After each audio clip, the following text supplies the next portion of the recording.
बारा, कधी विचार केलास का?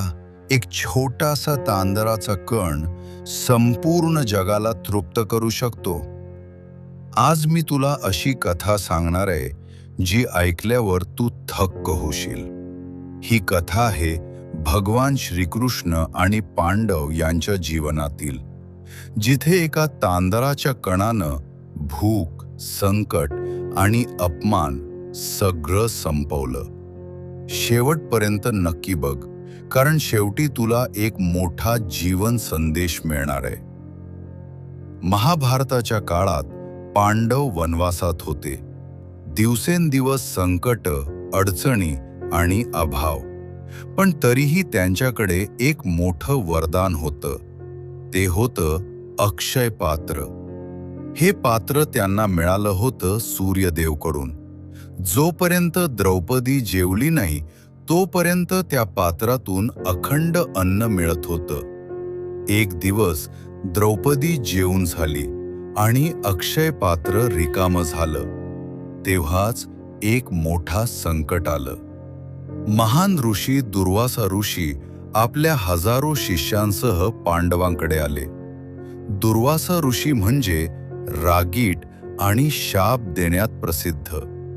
त्यांनी सांगितलं, आम्ही आंघोळ करून येतो, तोपर्यंत आमच्यासाठी जेवण तयार ठेवा. भीती आणि संकट पांडव घाबरले, कारण अक्षय पात्र आधीच रिकामं झालं होतं. आता काय करायचं? जर जेवण दिलं नाही तर दुर्वासा ऋषी शाप देतील. द्रौपदी रडू लागली. तिनं मनापासून प्रार्थना केली, हे कृष्णा, आता तूच वाचव. कृष्णाचा प्रवेश तेवढ्यात भगवान श्रीकृष्ण तिथे प्रकट झाले. ते हसत म्हणाले, द्रौपदी, मला भूक लागलीये, काही खायला दे. द्रौपदी आश्चर्यचकित झाली. कृष्णा, इथे काहीच नाही, अक्षय पात्र रिकामं आहे. चमत्कार. कृष्ण म्हणाले, पात्र आण.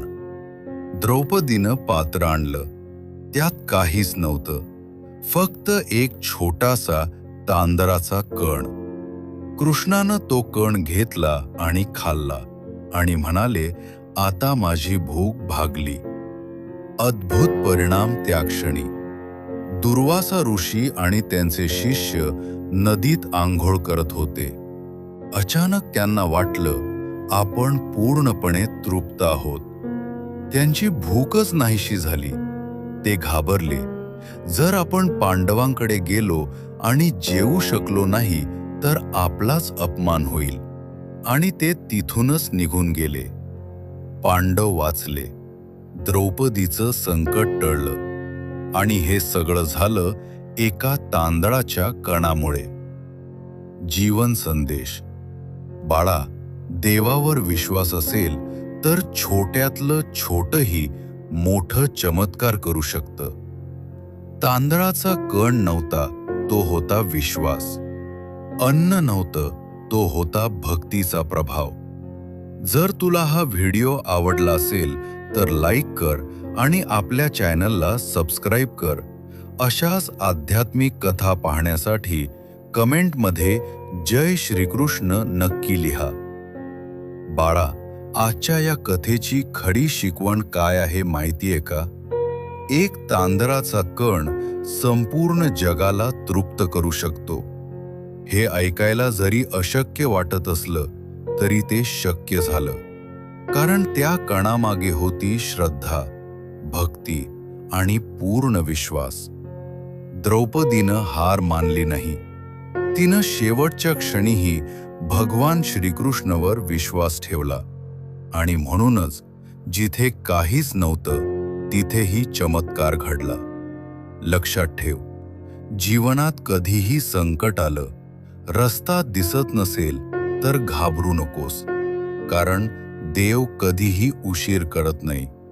तो योग्य वेळीच येतो, आणि छोट्यातलं छोटं साधन सुद्धा मोठं समाधान देऊ शकतं. फक्त मनात श्रद्धा हवी. जय श्रीकृष्ण. बाळा, जर तुला आयुष्यात प्रगती करायची असेल, कर्जातून मुक्त व्हायचं असेल आणि धनप्राप्तीचे खरे मार्ग जाणून घ्यायचे असतील तर एक खास मार्गदर्शक तुझ्यासाठी आहे. श्री स्वामी समर्थ, कर्जमुक्ती आणि धनप्राप्तीचे 21 सिद्ध उपाय. या पुस्तकात तुला मिळतील सोपे आणि प्रभावी उपाय, आर्थिक अडचणींवर मार्ग आणि स्वामींच्या कृपेनं जीवन बदलण्याची दिशा. हे फक्त पुस्तक नाही, हा आहे तुझ्या आयुष्याला योग्य मार्ग दाखवणारा साथी. जर तुला खरोखर बदल हवा असेल तर डिस्क्रिप्शनमध्ये दिलेल्या लिंकवर जाऊन हे पुस्तक आजच मिळव. आणि लक्षात ठेव, श्रद्धा प्लस योग्य मार्ग बराबर नक्की यश. जय श्री स्वामी समर्थ.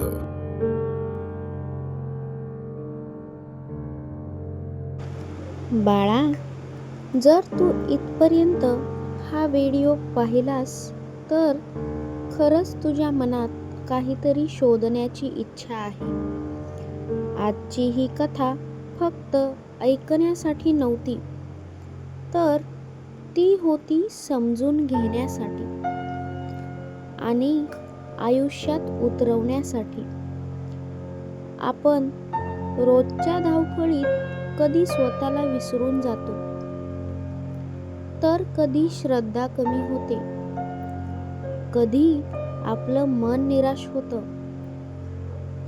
पण अशा वेळी अशाच कथा, असाच अनुभव आपल्याला पुन्हा उभं राहायला शिकवतात.